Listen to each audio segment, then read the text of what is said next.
Pada tanggal 10 Mei tahun 2022, wawancara perdana di studio Global Investigasi News NTT, Kades Karangindah akan menyampaikan program prioritasnya mulai dari program pertanian, hewani, kesehatan dan lain-lain untuk kesejahteraan warganya. Untuk itu kita terhubung dengan Bung Mustari, Kaperwil Global Investigasi News NTT di Studio 2G News, dan berikut laporannya. Selamat sore, selamat berjumpa kembali di Studio Global Investigasi News bersama Mustari Kaperwil NTT. Baik, hari ini di studio kami kedatangan beliau dari Karangindah, kepala desa yang baru dilantik untuk memaparkan terkait perkembangan dan kemajuan desa dan program ke depan. Baik, kepala desa, terima kasih atas kehadiran Bapak di studio kami. Kami ingin menanyakan terkait kira-kira program Bapak ke depan desa Bapak sehingga desa Bapak lebih maju lagi, Bapak. Program saya, strategi saya kemarin itu waktu visi dan misi. Yang pertama itu waktu visi dan misi saya itu mulai dari hasil gagasan, yaitu musyawarah dusun yang dituangkan di Musrenbang Des, dan setelah Musrenbang Des itu akan dirapat bersama BPD, LPM, masyarakat dan perangkat desa, di mana yang ke-1 yang menyentuh langsung kebutuhan masyarakat di wilayah masing-masing lingkup, yaitu mulai dari dusun 1, dusun 2 dan dusun 3 sampai pada dusun 4. Salah satu kenapa saya tahun ini saya lebih fokus di program hewani dan pertanian, karena masih banyak lahan saya yang tertidur di desa Karangindah. Lahan itu kurang lebih masih, ya boleh dikatakanlah yang lahan tidur itu sekitar kurang lebih itu 1000 hektar. Terus kenapa? Dan pemberdayaan pengadaan pada tahun ini dan sampai pada akhir masa jabatan saya itu saya lebih fokus di pertanian, sektor pertanian. Salah satunya mendukung program 7 jabatan emas oleh Bapak Bupati Sumba Barat Daya. Kenapa saya lebih fokus di sektor pertanian, itu pengadaan obat, herbisida dan pengadaan tangki, mesin potong ini tahun untuk saya membantu masyarakat untuk supaya ada daya kerja untuk meningkatkan ekonomi rakyat. Oke, baik, Pak Desa. Kepala Desa tadi sudah paparkan terkait program-program ke depan.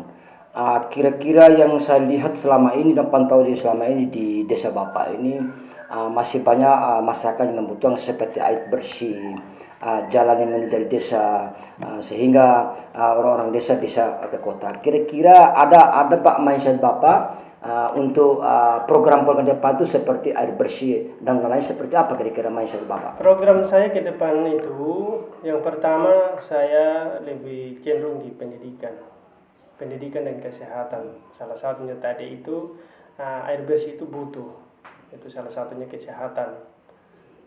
Itu yang target utamanya saya.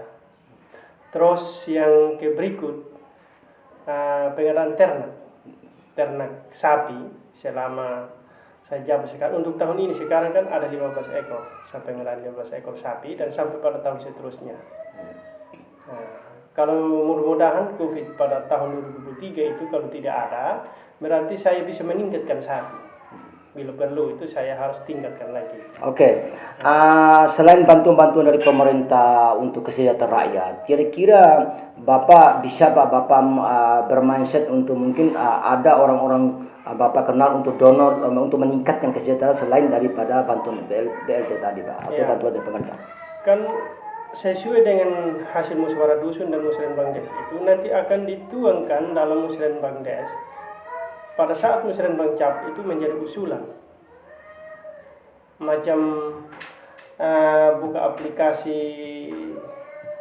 Sipda di Bapeda itu kan, ya itu yang kita usul, seperti apa-apa macam rumah layak huni, yang bantuan-bantuan macam pengadaan ternak dan lain-lain itu kan sangat tergantung usulan desa.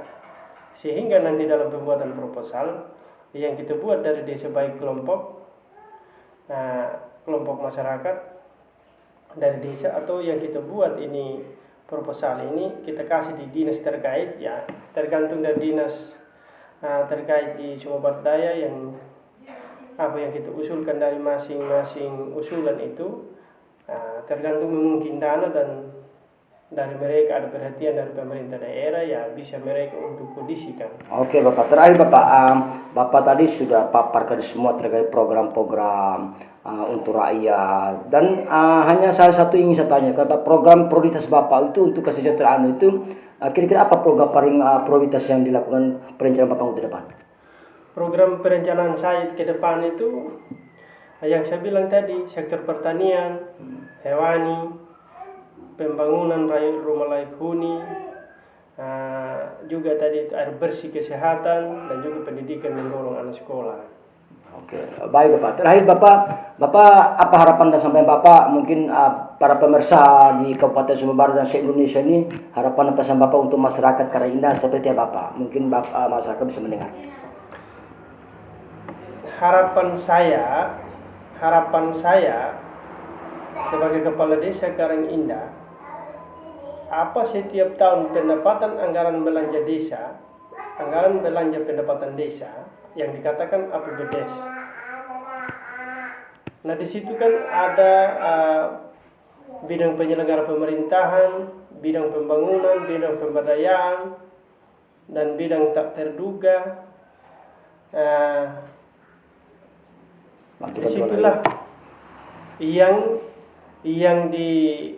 dicantumkan di anggaran pendapatan macam tahun ini sekarang 2022. Contohnya 1M200 kan lari di COVID itu 500 lebih, berarti yang dikelola kan 700 lebih. 700 lebihnya itu lari di sektor pertanian, lari di peternakan, dan lain-lain itu, sehingga bisa mencukupi dana anggaran pendapatan belanja desa tahun 2022. Kalau 2023 tergantung meningkatnya dana lagi. Misalnya dari 1M200 ini tahun 2022 naik lagi, pasti akan diperbanyak lagi pengadaan dan pemberdayaan. Oke.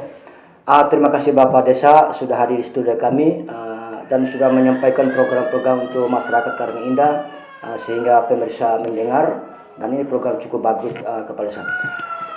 Baik, terima kasih kepada pemirsa atas perhatian dari Global Investigasi News. Kami ucapkan Sekian laporan kami dari tim Global Investigasi News, mengucapkan terima kasih dan sampai jumpa.